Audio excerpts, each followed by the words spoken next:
안녕하세요. 고급회계 수강생 여러분들. 지난 시간에 우리는 유형자산의 내부거래 일부를 살펴봤습니다. 역시 재고자산의 내부거래처럼 상향 미실현이익, 하향 미실현이익이 발생할 수 있었죠. 지난 시간에는 토지와 같은 비상각자산의 내부거래를 살펴봤는데요. 이번 시간에는 건물이나 기계장치와 같은 상각자산을 내부거래로 매매를 했을 때 거기서 발생되는 미실현이익, 그리고 향후 실현이익은 또 어떻게 계산이 되는지를 살펴보겠습니다. 토지와 같은 경우는 한번 미실현이익이 발생을 하면은 이 매입한 쪽에서 이 토지를 기업 연결 실체 밖으로 매각하기 전까지는 이 미실현이익을 계속 제거하는 연결조정 붕괴를 했죠. 차변의 이익여금, 대변의 토지 이런 식으로. 그러다가 드디어 매각하는 연도에 실현시키는 연결조정 붕괴를 했는데요. 삼각자산은 꼭 그렇지 않다라는 거예요. 삼각자산을 내부거래로 처분한 회사는 처분이익을 인식하겠죠. 이것이 미실현이익입니다. 그런데 이걸로 끝나는 게 아니라 취득한 회사는 취득원가가 처분이익만큼 더 많아질 거 아닙니까? 따라서 감가상각비도 더 많이 인식하게 돼요. 즉 연결실체 입장에서 이제 지배가 종속한테 삼각자산을 팔았다고 할 때 여기는 처분이익을 100만큼 더 인식합니다. 그럼 얘는 이 처분이익만큼 취득 원가도 100만큼 더 인식한 거 아니에요.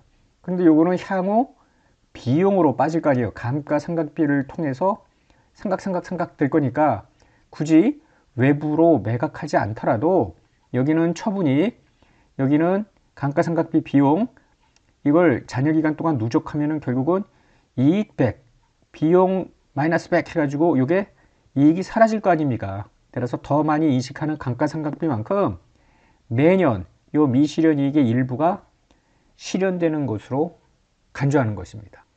얘 5를 통해서 들여다볼까요? X1년 초에 지배가 보유하고 있던 비품이 있었는데 장부금액 12,000이래요. 잔존 내역 뉴스 3년이고 잔존가치 없이 정액법으로 생각을 하는데 종속한테 15,000에 팔았대. 그러면 처분이익은 3,000입니다. 이게 처분이익. 종속은 이 비품을 계속 사용을 한대요. 잔존 내역 뉴스 3년에 걸쳐 잔존가치 없이 정액법으로 생각한대요. 그러면 어떤 일이 생기느냐 하면 지배 입장에서는 처분이익 3,000을 인식하죠. 이는 내부 미실현 이익입니다. 전액 제거를 할 텐데 이걸로 끝나는 게 아니라 취득한 종속은 장부금액 12,000이 아니라 자기가 취득한 15,000에 기초해서 생각을 할 테니까 3년에 걸쳐 감가상각비를 3,000만큼 더 인식할 거 아닙니까? 그것이 바로 내부 미실현이익의 실현으로 보는 거예요. 자, 표를 한번 보면은 1년도에 지배는 유형자산 처분이익을 3,000 인식합니다. 종속은 취득원가가 3,000 더 많았는데 이거 나누기 3 하니까 매년 1,000씩 추가로 감가상각비를 더 인식할 거 아니에요.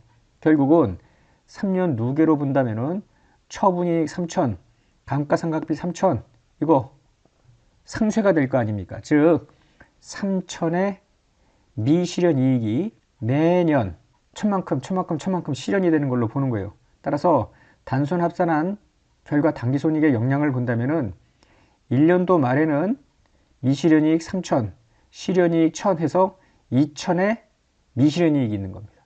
이 미실현이익은 계속 또 실현돼서 3년이 되면은 0이 되는 거죠. 물론 뭐 2년도나 3년도 중간에 어둡게나 보유기간 중 유형자산을 연결실체 외부로 매각을 하면은 미실현이익 잔액을 일시에 실현시키면 되는 겁니다. 지난 시간에 했던 토지하고 조금 연결조정 붕괴를 할 때 다른 점은 뭐냐면은 토지 같은 경우에는 이렇게 했죠. 유형자산 처분이익 예를 들어 100, 토지 100 이런 식으로 분괴를 했는데 감가상각 자산의 경우에는 취득원가와 상각누계액을 함께 조정해 줘야 되겠다라는 거죠. 그래서 이 거래가 없었더라면 이니까 처분이익 죽이면서 원위치 전부 시키는 거예요. 이때 유형자산 처분이익 대변의 비품 이렇게 하는 게 아니라 비품과 감가상각누계액 원래 이 거래가 없었다라면 나왔을 금액으로 바꿔주는 거죠. 즉 상각누계액까지 해서 여기 이제 비품의 장부금액이 되겠죠. 요거만큼 처분이익이고요. 감가상각누계액 이게 추가로 처분이익만큼 취득원가가 높아졌을 거 아니에요. 감가상각비도 더 맞았겠죠. 이 거래가 없었더라면 그 감가상각비는 그만큼 인식 안 했을 거 아니에요. 그래서 감가상각비를 죽여버립니다. 결국은 이 처분이익과 감가상각비를 뺀 잔액, 요것이 순액이 1년도에 미실현이익 잔액이 되겠죠.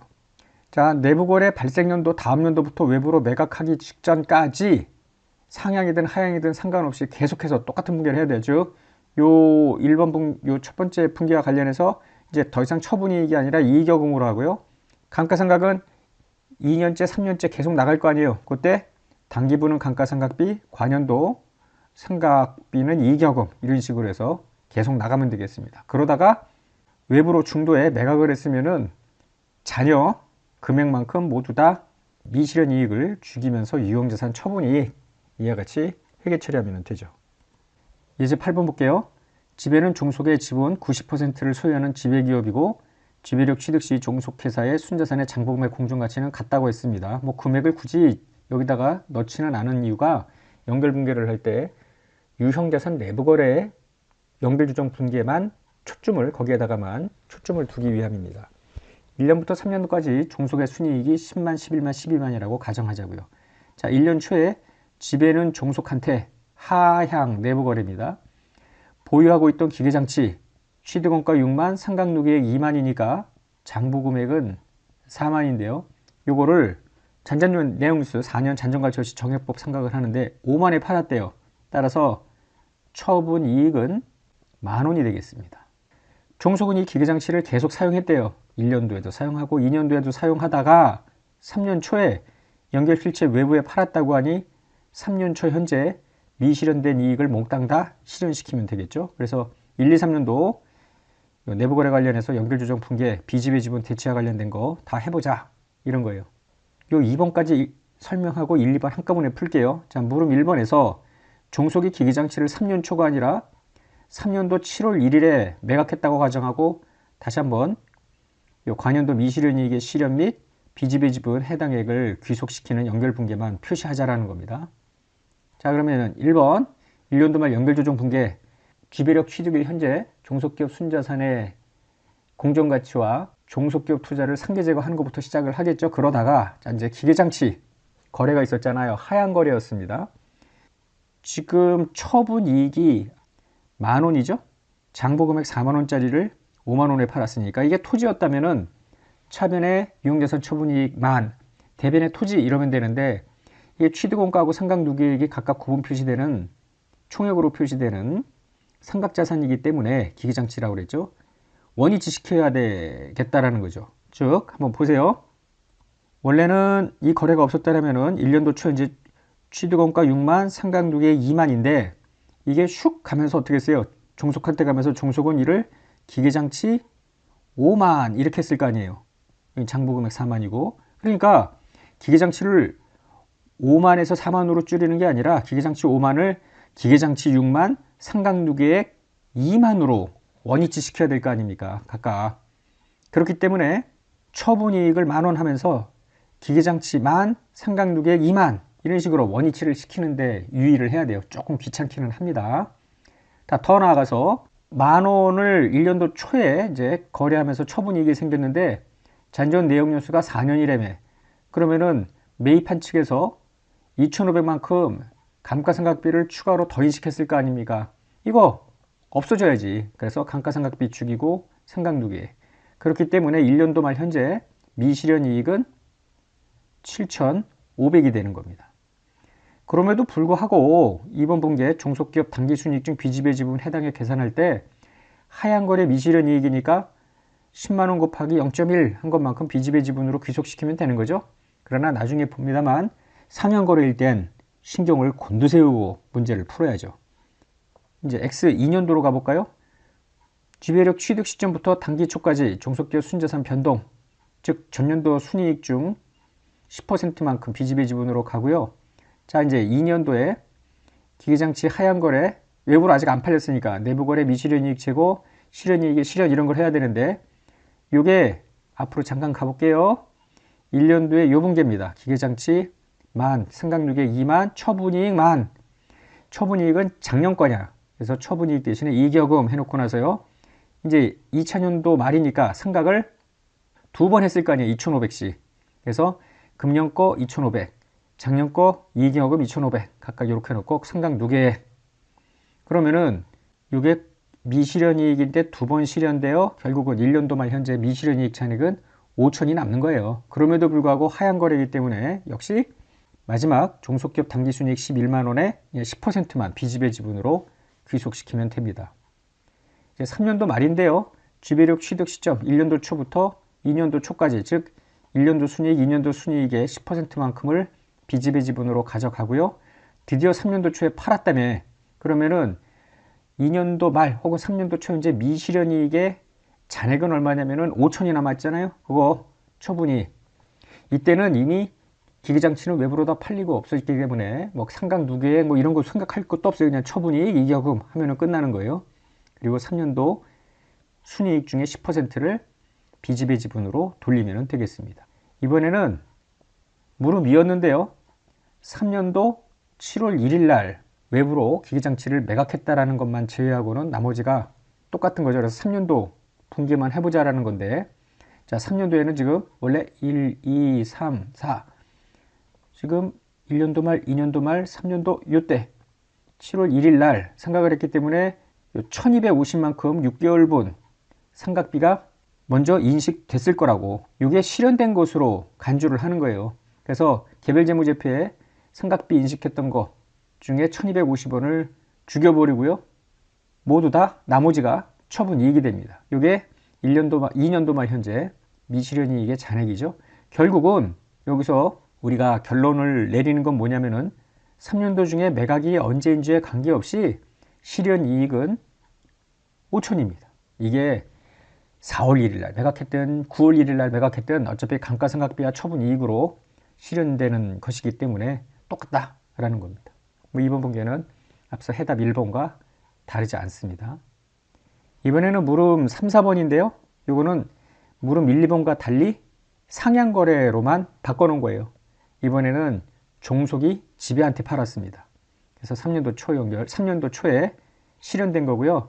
물음 4번은 물음 3번의 연속 문제인데 역시 기중에, 즉 3년도 7월 1일에 외부로 실현됐을 때는 어떻게 하느냐.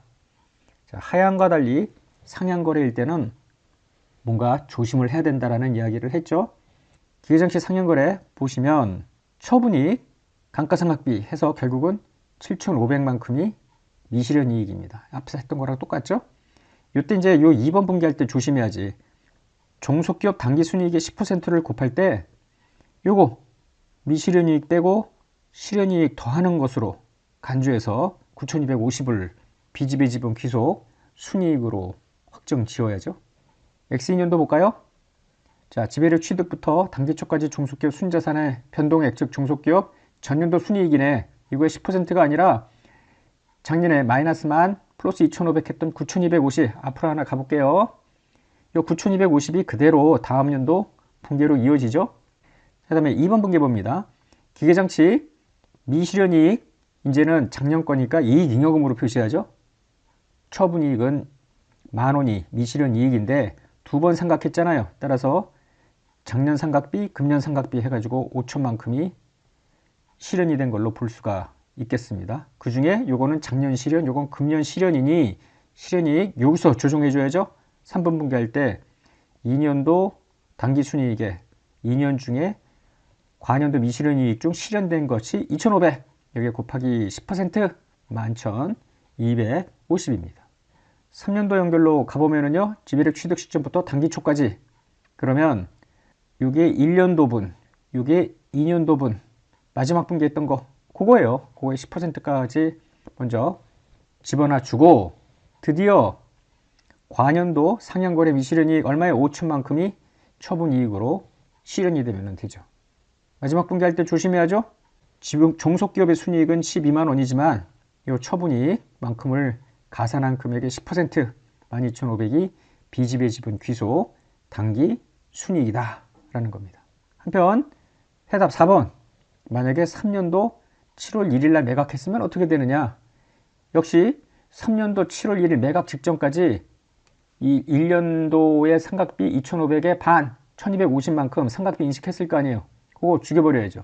그럼 나머지가 처분이익입니다. 과년도 미실현이익이 이렇게 실현이 되니까 앞서 했던 것처럼 3년도에 언제 매각을 하는지와 관계없이 실현은 5천 똑같다라는 겁니다. 자, 이번 분기할 때 3차년도 종속회사 당기순이익 중 B집의 지분에 귀속되는 금액은 요 5천이 여기다가 반영이 돼야 되겠죠. 그래서 12,500만큼이 B집의 지분 귀속 순이익이 되는 겁니다. 교재 350페이지입니다. 4절 채무상품의 내부거래예요. 즉 지배가 있고 종속이 있는데 여기서 예를 들어 사채를 발행을 해. 그런데 얘가 이거를 사는 거야. 그 얘는 채무증권 즉 금융자산을 사는 거죠. 중급회계 때 배웠습니다만은 이와 같은 채무증권은 보통 AC 금융자산 이렇게 회계 처리를 하죠. 무조건 AC 금융자산은 아니죠. 요 S 회사에 이런 금융자산의 보유 목적이 있어야 될 거 아니에요. 즉 비즈니스 모델, 사업 모형이 뭐냐. 그래서 단순히 우리는 요 금융자산으로부터 미래 현금 흐름, 이자와 원금의 현금 흐름만을 수취하는 것이 목적이다 그러면은 삼각형과 금융자산으로 하는 거 아니에요. 아니야, 우리는 매도도 할 거야. 그러면은 Fair Value OCI 금융자산. 그것도 아니야. 그냥 우리는 매도만을 할래. 그 밖에. 그러면은 Fair Value PL 금융자산. 뭐 이런 식으로 분류했던 거 중급회계 때 했던 겁니다. 이미 뭐 기억이 가물가물하다고요? 그러면은 중급회계 책을 다시 한번 들여다보기 바래요. 자, 이런 기초 개념을 가지고 한번 생각을 해보는데요. 먼저 금융자산과 금융부채의 장부 금액이 같은 경우입니다. 사채를 발행하자마자 이거를 예를 들어 AC 금융자산으로 같은 날 취득을 했다면은 발행가액과 취득원가가 같으니까 금액은 동일할 거예요. 즉 양쪽의 유효이자율도 같을 거기 때문에 이는 마치 차입금, 대여금 퉁치고 이자 비용, 이자 수익 퉁치는 것과 하등 다르지 않습니다. 따라서 금융자산, 금융부채 상계재고, 금융수익, 금융비용의 상계재고입니다. 그러니까 연결 실체 내에서 사채를 발행하고 이를 곧바로 취득한 거예요. 그래서 사채, 이게 사채 장부금액이고요. 이게 금융자산의 장부금액 퉁치고 그다음에 이자 비용, 이자 수익 퉁치고 뭐 이러면 되는 거예요. 썩 뭐 어렵지 않습니다. 만약에 페어밸류 OCI 금융자산으로 인식을 했더라면 공정가치 취득전으로 환원시키는 거예요. 그러면은 페어밸류 OCI가 AC 금융자산으로 전환이 될 거 아닙니까? 이게 바로 첫 번째 거고요. 만약에 이제 평가이익을 인식을 했더라면 원위치 그래 놓고 나서 마치 AC 금융자산인 양 연결조정 분계를 하면 되죠. 좀 전에 우리가 했던 그겁니다. 이렇게 유효이자율법으로 회계 처리를 할 때 AC 금융자산이든 페어밸류 OCI든 이자 비용은 똑같았다라는 거, 이자 수익은 똑같았다라는 거 다 중급회계 때 했던 거죠. 그래서 이자 수익, 그 다음에 상대방 회사, 발행 회사의 이자 비용, 유효이자율법에 따라서 똑같게 나올 수밖에 없겠죠.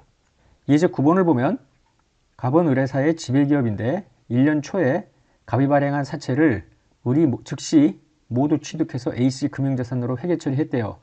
액면 100만원, 사채 기간은 1년도 초부터 3년이고요. 액면이자 6% 이자를 매년 말 지급인데 유효이자는 10%라고 가정을 했습니다. 자, 1년도부터 3년도까지 사채와 의뢰사의 AC 금융자산의 장부금액 조정표를 만들어 보자라는 건데 발행가액을 계산하면은 900514입니다. 이거 어떻게 계산하지? 새삼스럽게 이거 회계 올릴 때 한 거를 지금 이야기하진 않을게요. 자, 갑회사 장부금액 조정표를 보면은 900514 해가지고 표시이자는 6만원씩 나가는데 이자 비용은 요 기초 장부금액의 10%씩을 곱하면 요 차이만큼이 사채 할인 발행 차금의 상각, 즉 장부금액을 증액하죠. 그래서 90만 514에서 93만, 96만 3천, 100만원 이렇게 되는 겁니다. 그런데 AC 금융자산 쪽은 어떻게 되는가? 취득원가가 똑같잖아요. 이자 수익을 인식을 할 때 적용할 유효이자율이 같기 때문에 표시이자 6만이고 이 증액되는 금액이 같죠. 그래서 금융자산 처음에 90만 514원인데 93만, 96만, 100만 이렇게 되는 거예요. 그러니까 어느 시점에서 퉁치든 만약에 1년도 말일 땐 요거 죽이고 1년도에 이자 비용, 이자 수익 죽이고 뭐 이렇게 하면은 되기 때문에 썩 어렵지 않아요. 1년도 말 연결분계 930, 565 금융자산 사채, 930, 565 퉁치고 이자 비용, 이자 수익 퉁치고 마찬가지로 다 됩니다. 자, 특히 3년도 말에는 이미 사채가 상환돼서 장부에서 제거됐기 때문에 요 이자 수익, 이자 비용만 퉁치면 되는 거죠. 절대 시험에 안 나오겠죠? 요거는 왜 내겠어? 이렇게 간단한 걸. 시험에 굳이 나온다면 요 케이스죠. 금융자산과 금융부채의 장부 금액이 동일하지 않을 경우. 어떤 경우가 동일하지 않냐면 사채는 1년도 초에 발행을 했어. 그리고 시장에 유통이 되어 있는데 예를 들어 2년도 초에 연결실체 한 기업이 그거를 시장에서 사는 거야. 금융부채의 장부 금액은 미래 현금 흐름을 요 1년도 초 유효자일로 디스카운트한 금액이고요. 금융자산의 취득원가는 요 이후 미래 현금 흐름을 요 2년도 초, 즉 현행 유효자일로 디스카운팅한 거기 때문에 같을 가능성은 없습니다. 따라서 이제 금융자산, 금융부채가 동일하지 않기 때문에 퉁칠 때 차이가 생기는데 이 차이를 어떻게 하는가? 즉 이쪽에 금융부채 죽이고요. 이쪽에 금융자산을 죽이는데 금융부채는 예를 들어 900이었는데 만약에 자산은 920이야. 그럼 20만큼 여기에 뭔가 들어와야지 될 거 아니에요. 이거를 상환 손익으로 간주하는 겁니다. 실제 상환은 안 됐지만 계열회사가 발행한 채무증권을 계열회사가 돈 주고 상환했다라고 간주하는 거예요. 그래서 여기는 상환 손실이 되겠지. 이쪽에 상환 이익이 생길 수도 있겠고요. 이것이 연결 포괄손익계산서에 들어가는 거예요. 이 사채상환 손익이. 마치 연결 관점에서는 상환했다 이렇게 보는 겁니다. 그런데 문제는 그렇게 호락호락한 게 아니에요. 또 문제는 보세요. 이게 상환 손실이라고 할 때 부채, 자산 이후를 보면은 상환을 이제 연초에 했다고 하든 뭐 연말에 했든 상관은 없는데 이거 잔여 기간 동안에 잔여 만기 동안 이자 수익과 이자 비용을 인식을 하는데 얘는 900에 대해서 이자 비용을 인식을 할 거고요. 얘는 920에 대해서 이자 수익을 인식을 하게 될 텐데 표시이자는 똑같잖아요. 그런데 표시이자 인식을 하면서 예를 들어 액면 금액이 1000이라고 가정을 하면은 900에서 1000으로 증액을 하니까 그 차이만큼이 유효이자에 포함이 될 거 아니에요. 100만큼이 이자 비용이 될 거예요. 표시이자 제외하고. 그런데 자산 쪽은 920에서 1000으로 수렴이 될 거니까 80만큼 이자 수익이 됩니다. 이 이자 비용, 이자 수익도 퉁칠 거 아니에요. 이럴 때 이 차이만큼이, 즉 이 차이 전체 누계액입니다. 20만큼 비용이 더 빠지죠. 자, 손실을 인식했지만 비용을 더 죽여. 비용을 더 죽인다는 얘기는 손해으로 보면은 이익 개념 아닙니까? 자동적으로 상환 손익이 소멸이 된다. 이런 식으로 이후에 인식하는 이자 수익, 이자 비용의 차이만큼이 정확하게 빠져나갑니다. 그거를 다음 예제를 통해서 살펴보자고요. 10번입니다. 1년 초에 다음과 같은 조건으로 사채를 발행했어. 갑이 100만원. 사채 만기는 4년도 말이니까 4년짜리 기간이고요. 표시이자 6%, 유효이자 10%입니다. 자, 2년도 초에 갑회사 사채를 종속기업인 을이 948456에 취득해서 AC 금융자산으로 분류했대요. 이 948456의 유효이자율은 연 8%라고 가정을 합니다. 그러면 1년도부터 4년도까지 갑회사 사채와 2년도부터 4년도까지 을회사 금융자산 장부금액을 조정표를 만들어 보는데요. 사채 발행가액을 보면 873202예요. 그리고 나서 10%로 이자 비용 인식하고 표시이자 6% 차이만큼을 조정하면은 90만, 93만, 96만, 100만 뭐 이런 식으로 바뀌는 거죠. 그런데 AC 금융자산 1년도 12월 말에 948456에 취득을 하는데 이거는 유효이자 8%래요.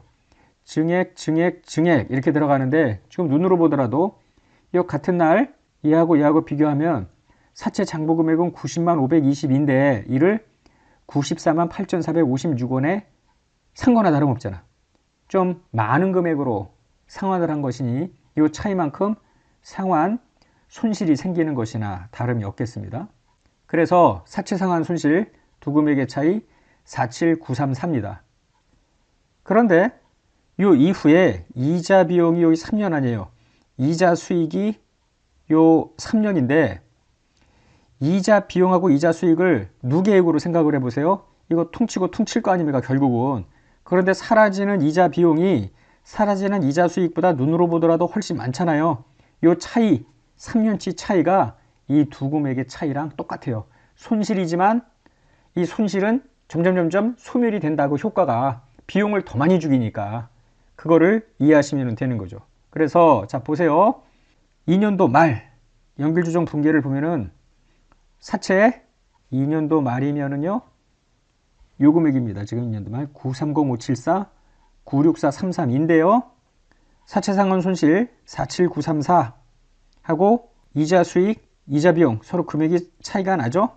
정확히 이렇게 하면은 대차가 일치가 돼요. 점점 사라지는 겁니다. 3년도 말에는 어떻게 될까?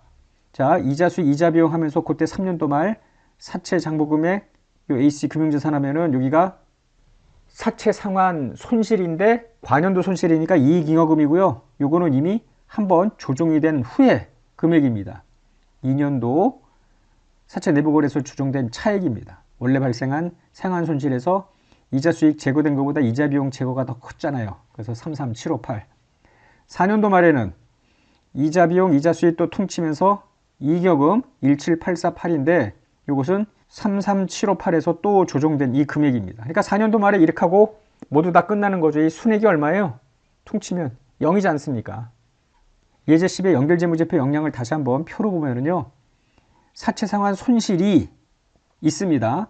그런데 제거되는 이자 수익보다 제거되는 이자 비용이 더 많아요. 이자 비용이 제거된다는 이야기는 연결 손익계산서 입장에서 본다면은 플러스 효과 아닙니까? 여기는 마이너스 효과고 이 두 금액의 차이만큼이 정확히 상쇄가 된다라고 보면 되죠. 자, 마지막으로 오늘 요거 하나 더 언급하고 끝날게요. 지금 사채 상환 손익의 이제 귀속 문제에 대한 논의인데 연결 과정에서 사채 상환 손실 혹은 사채 상환 이익이 나오지 않습니까? 그러면은 요걸 어느 쪽에 귀속을 시키느냐라는 건데 전액 사채 발행 회사 아니다, 전액 사채 취득 회사다 아니다, 발행회사 취득 회사에 안 분해야 된다라는 여러 가지 관점이 있겠습니다만 IFRS에서는 명시적 언급이 없습니다. 따라서 본소에서는 취득한 회사가 지배기업일 경우, 즉 S회사가 발행하고 지배회사가 이거를 취득을 했을 때 마치 이게 상향거래로 보아 비지배지분 귀속 당기순이익 결정할 때 그 효과를 고려하자라는 관점입니다. 물론 이게 맞는 건 아니고요. 명시적 규정이 없기 때문에 본소 저자의 판단이라고 생각을 하시면 되겠죠. 자, 오늘 여기까지만 마치고요. 이제 남은 부분은 다음 시간에 모두 끝내겠습니다. 복습 많이 하세요.